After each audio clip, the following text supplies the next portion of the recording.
Can you imagine moving across the country as a joke and now you work in Hollywood? Apparently I just need to rethink everything. I've recently interviewed my friend Radomir Jordanovic, who works in various camera department jobs all throughout Hollywood. And yes, he's the one who moved to Los Angeles as a joke. We'll get into that later. He's an Indiana native who made the jump to Los Angeles several years ago. As somebody who also lives in Indiana, I really wanted to get his perspective on working and making films in both places. We also talk about how to pursue a career in Hollywood, as well as standing out in a saturated market. Let's get into it. Radomir, thank you so much for joining me today. I really appreciate the time to talk with you. This is actually the first time we've talked face to face, and I'm really excited that we are doing this. We've kind of talked a little bit online. I've given your films, a couple of your short film shout outs on previous versions of my podcast and stuff like that. So why don't you tell me a little bit about yourself? What do you do? Great to be here. I'm glad we're finally chatting. What I do is camera department in various places like LA.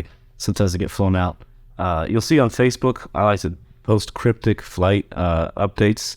So most recently it was just going from LAX to New York, and then that's it. No info. I think it's fun that way. But those are all just shoots that I'm flying out to. That is what I do, just camera department for various shoots. And then personally, in my own time, I shoot random funny short movies that are on my YouTube channel.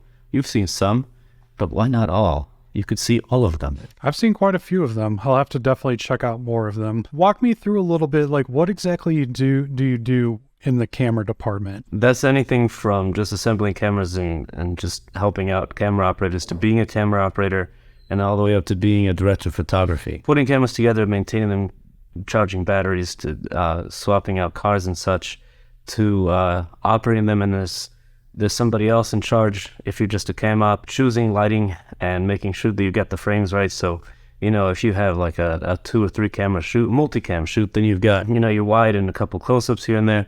So you could shoot those at the same time. And if I'm director of photography, then I just make the lighting choices and put the camera as needed. I'm trying to get into just sitting and watching a screen and making sure that the lighting is perfect and measuring stuff and talking to the guy in charge of actually moving the lights, and then having some cam up for me for just a single camera shoot. And I think that's, you get your two minds working together, you can get some good footage. So that is what I do, just touching cameras, making them do stuff. So walk me through your path as a filmmaker. I'm really interested in we're both from Indiana, and I personally chose to stay in Indiana, kind of just making my own path outside of LA.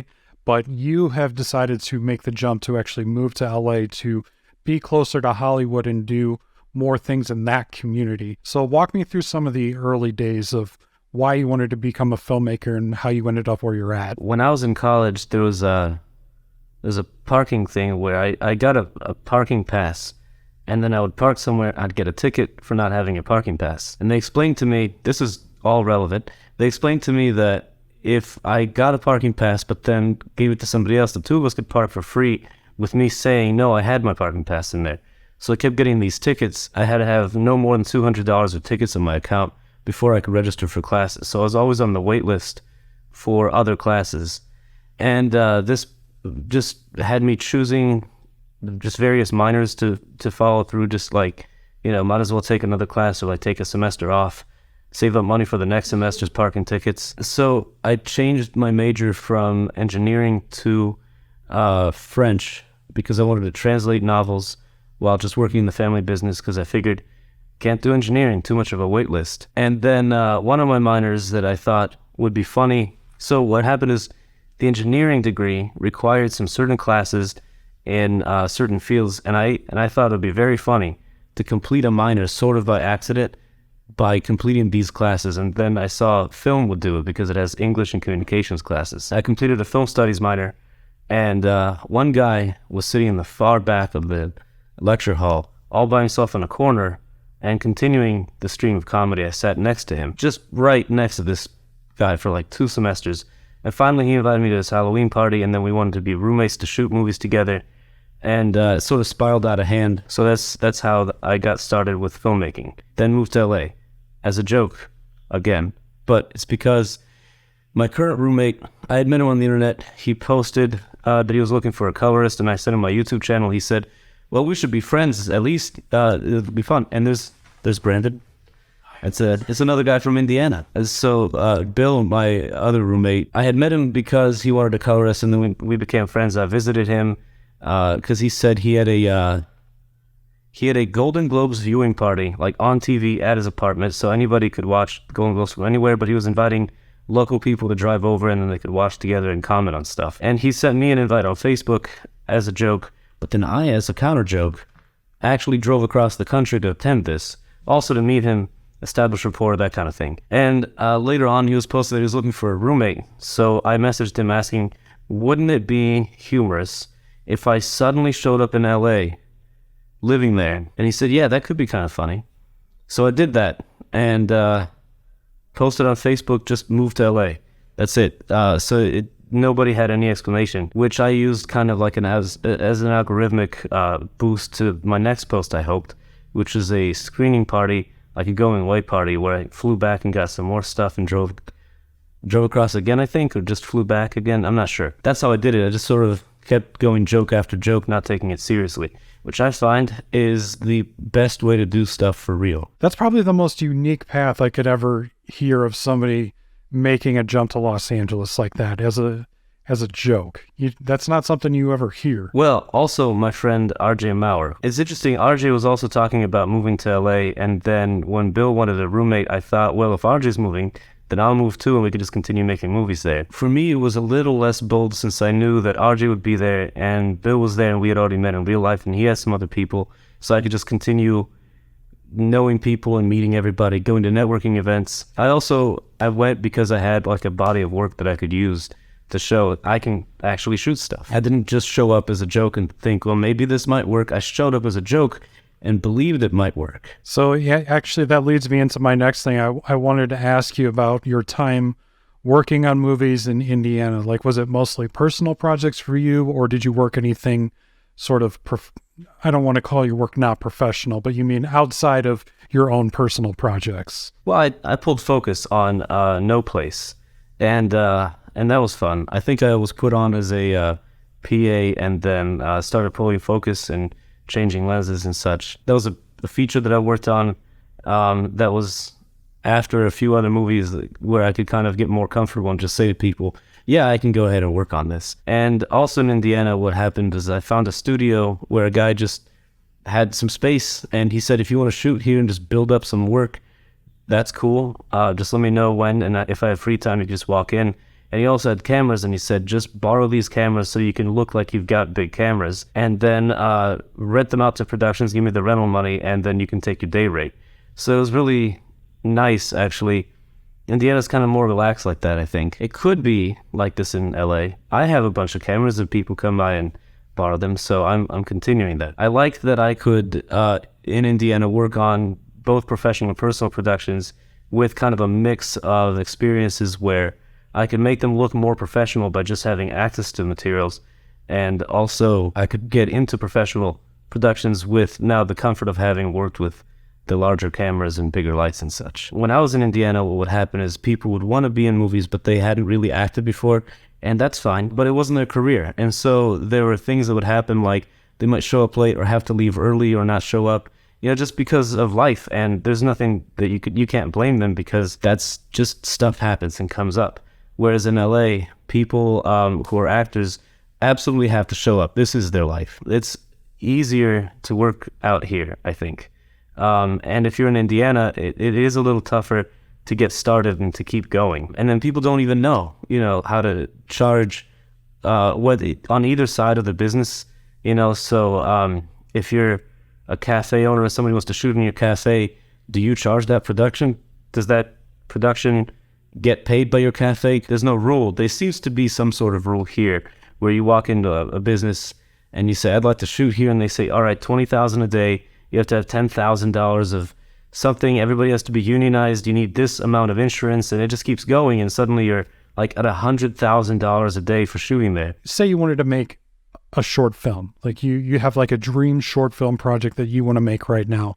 Do you think you would have an easier time doing it in a place like Indiana or Los Angeles? With experience, you could shoot anything anywhere. It's just you need to have the right experience to figure that out. With what I had, I was shooting short films, and they were kind of looking a little rough, and that was because I didn't have the time and the resources to get everybody there to figure out lighting and whatnot. Here you'll set up lights for like 2 or 3 hours sometimes for some shots, and people just know it takes that long, and that's fine. It's also about scheduling. Like, you can't always be the one in Indiana writing scripts and directing them and even operating the camera and changing lights, and then also scheduling. But here people actually specialize in scheduling, so you can just get somebody to figure out your schedule, and then you can go ahead and do 2 or 3 hour setups, and you'll still make all your days because everything's just kind of laid out. The scheduling is really the thing. So now that I've taught myself an understanding that if you're in Indiana or LA or wherever, if you can get a schedule and you know how quickly or how long things will take to do, then you've pretty much got it. You just have to understand why things will take a long time if they do, and just be ready for it, and then you can make any movie anywhere. So let me ask you this then. Say like I wanted to make a short film in Los Angeles right now. And I know this is not a super brief answer that you can give me here, but what would be your best advice as far as getting something like that going? Just shoot it. That's it. I'm going to try and go for a short answer. Let me ask you this then, because you've talked about like all these people who are specialized, and as far as that, like how do you go about like, if you don't have a lot of money to get something going, because we do want to do paid work, and that's something I find very important now, especially I've grown with my freelance careers. Like I want to be able to pay people. So how do you go about doing something where you can get those kinds of people that you're talking about? Because I think it's a little difficult to just say to just shoot it, but you need to, if you wanted to have a little bit more resources behind something. If you want more resources, though, it does simply take time. So what you do is you do just shoot a movie, and then it'll be chaotic, and you maybe do a few more of those. And over time, you'll meet some people on your sets, like this person knows another person, and that other person comes to your set to help out. But that particular individual actually wants to get into this scheduling stuff. So you just hire that person for your next thing because you've by that time made money, and then you do your scheduling. So you do start off just shooting it.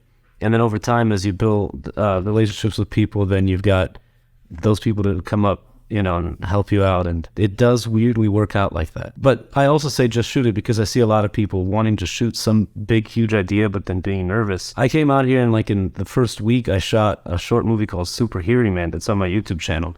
It's got over 5,000 views. It's tough to get views because I upload very infrequently, and they're short movies that have things that you have to pay attention to, or the humor is so dry.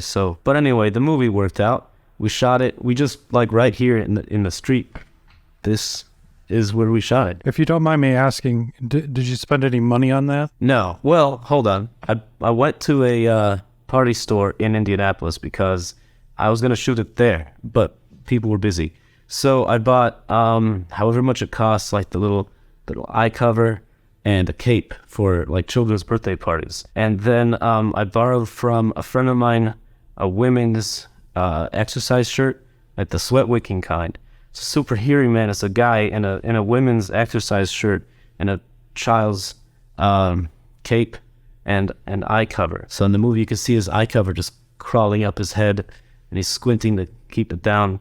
But it really adds to the quality of it. So I think I spent $7. So the part that I'm most interested in about your story is definitely the move from Indiana to Los Angeles. Let's just say, there's one out of 100 people like me and you out here in Indiana making films and video projects and such. But you go out to Los Angeles and there's probably 90 or so people out of 100 that are doing the same thing like me or you. What are your thoughts on just trying to stand out amongst the crowd, essentially, in a place like Los Angeles? It's that you have to be ready in every way, because every person you meet needs some other thing that is expected of you by that completely unique individual you just met. So you need to have a website and a reel and business cards and people you've worked with before and an IMDb and just everything just prepared. So when you go to meet somebody, you just say here's this thing, I have this idea. And then they say, all right, that's a cool idea. I like that this kind of idea is something you'd have. I don't want to do that though. What else do you have? And you should have 7 more ideas.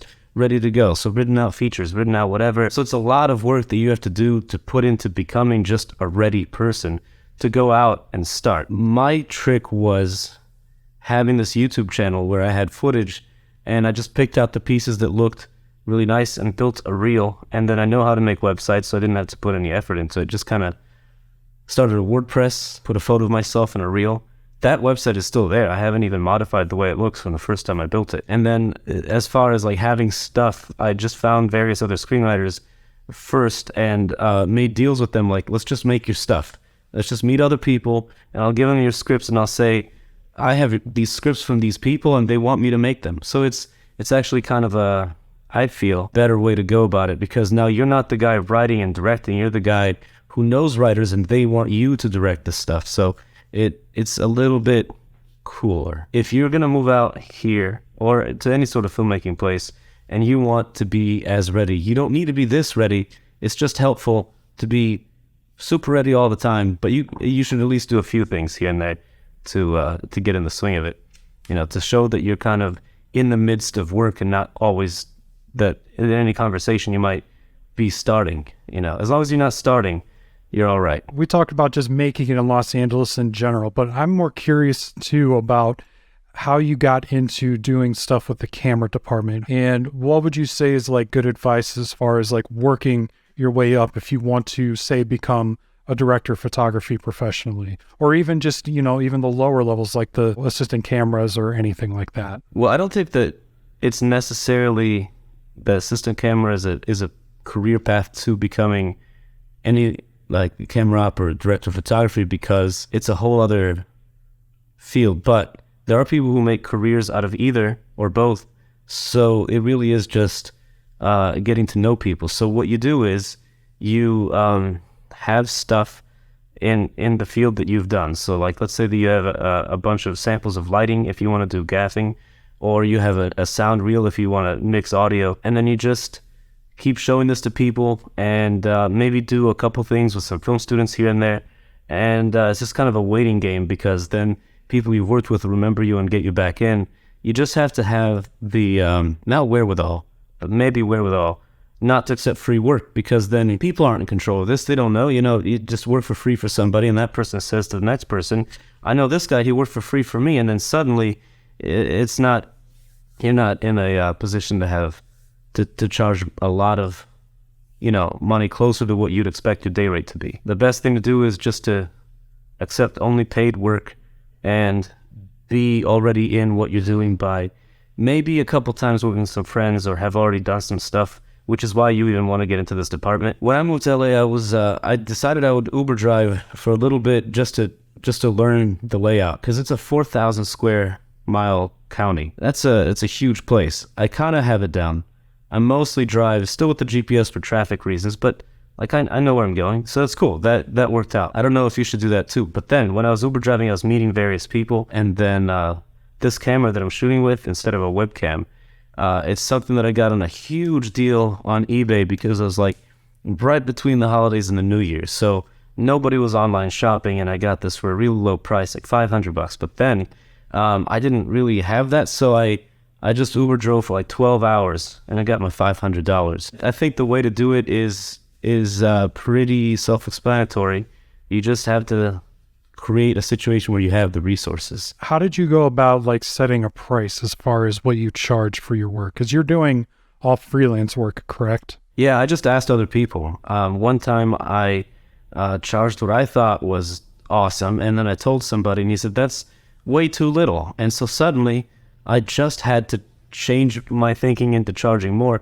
And I get it, because you're only going to do camera stuff a few times a month. Do you want to cover LA rent and food and gas and all that stuff just barely, or do you want something to just put away some money for retirement and like live reasonably, have money for emergencies? I like the latter. The other thing is, it's nice to own equipment because you can rent it out. So like, I'm going to my friend RJ's wedding soon, but meanwhile I'm renting out equipment to another production that would have otherwise hired me had I been available. Setting a price for that, there's sharegrid.com. You could just see how much people are charging.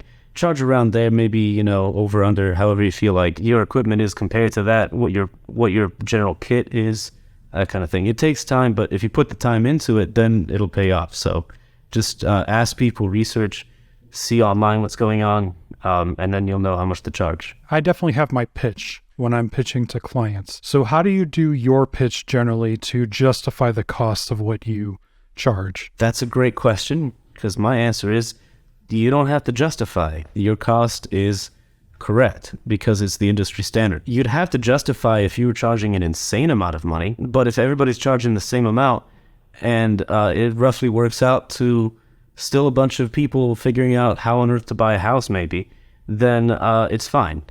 I think if I were able to afford easily a bunch of houses all over the country, I might sit back and think I might be charging a bit more. What you've asked actually highlights for me something I should have brought up earlier, that it is a mindset change, that you have to believe in yourself actually being worth this much, because when you're shooting stuff, you realize other people actually could be doing it worse.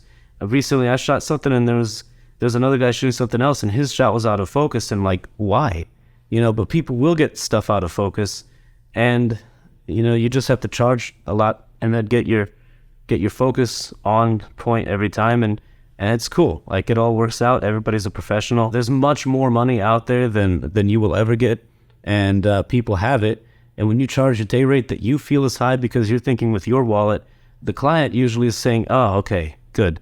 That's not a lot then." It's just a game you play with yourself to figure out how to charge what you're actually worth. I love that. I love that a lot. That's excellent. As we wrap up here, I want to know, where do you hope you're going to be in the future, and what are you looking to accomplish, maybe in your time in Los Angeles, maybe as your time as a filmmaker? I'm curious, what's next in store for you? I want to keep getting paid to do camera stuff, camera operator or director of photography, those, and then I'm trying to get into directing, but nobody wants to pay a director because everybody's already got a director, So to get into directing, you have to have direct stuff. So now I have to keep going with the camera department for, a while longer, save up money, make a feature, and then figure out where that goes from there. Probably nothing will happen, and then just make your next feature. I've heard that when you make a feature film, it's not really important. The important thing is the next thing that you're doing after your feature, like your next feature or whatnot. If I just can get into a weird avalanche style role where I am just starting to make features, that'll help get me into where I'd like to be, which is just getting paid to direct stuff, and that's it. Right now, I am just getting paid to do camera stuff, which I feel is pretty close. So, it's not bad. And a lot of people will just make a career out of any position in Hollywood, and so I could just do cam op stuff for the next several decades, and it'll be fine. So that's kind of what I really like about it. There's both sort of that feeling that I should just keep going and trying out more stuff and doing cool things, and then the other one is like, I don't have to, and it's fine. It still all works out. That's the cool thing about the weird sort of Wild West of the movie business. Do you have any final thoughts of maybe things that I didn't ask personally, pieces of advice, or maybe do you have any questions for me about anything? Is this your first interview for this podcast? It's my second. I'm just worried about setting a precedent because surely there's got to be a better way to communicate than what I've done here. So I just didn't want to be the first interview out there. That's all I was worried about. Not the first, but honestly, this is really great. I mean, you have a lot of great information. One of the reasons why I've wanted to start interviewing people, even if they're not like, I don't expect to interview like crazy, successful people in Hollywood. I'm more interested in the people like you or me. We're kind of like, I don't want to say the bottom of the barrel, but you're able to live in Los Angeles, and I'm assuming not able to, or not have to struggle too much. And I'm back in Indiana somehow making it. I feel like those people need to be heard because that's probably the most realistic way to get into the film industry. We're always talking, or we always dream about, wanting to work or be the next Spielberg or just being able to work on high production movies, but sometimes you can make a living doing stuff like you and I do. So I think it's important for people to realize this and take inspiration from it. For me, this is like pretty casual info. My friends and I talk about it every now and then, like, how are we going to do this? And we, plan to shoot the next thing, like trying to raise money. I think recently we shot a pilot for a series just to pitch it, just to show a pilot around and say, we'd like to make this into a TV series. And that was so far into the five figures. We just got a lot of people together and just each put in some money and then slammed that money together and still didn't have enough. So that's something that you could do too if you want to be in debt forever. And that pilot might even get picked up maybe. But at least it's like a good calling card. I think that's a weird, dangerous way to play it. I didn't get into that at all, where you just put a lot of money into a project. And of course it's not going to go anywhere. There are billions of projects out there. But you can use that as a calling card because you've done so well on it. Any moment of it that you show people, they're like, oh, wow, how'd you shoot that? And then that's the thing that you use to say, I could do this again for money. And then you get paid and you slowly figure out your life from there. There are many weird different ways. I'm excited to check out this podcast, subsequent interviews, and the one before to figure out the other ways to do money making. That's kind of how I started, I guess. I didn't go into debt. I actually paid for my movie all in cash, but I used that as my, this is what I can do, people. This is what I have to offer. And people saw that. They liked it for the most part, and now I'm at where I'm at because of it. So that is absolutely true. See, I should be interviewing you. I need to learn this stuff. Well, I'm definitely, down to talk more sometime. I'd love to have you on again. Maybe we can get a little bit deeper into it. But I really appreciate you coming on here to talk to me. I've definitely found this very valuable, and I'm sure a lot of other people will. Like I said, there's a lot of different ways to go about something, and I'm interested in hearing how people do it. Well, thanks. Yeah, I'll be happy to be back. All right, man. Thank you so much for doing this. Take care. Yeah, thank you.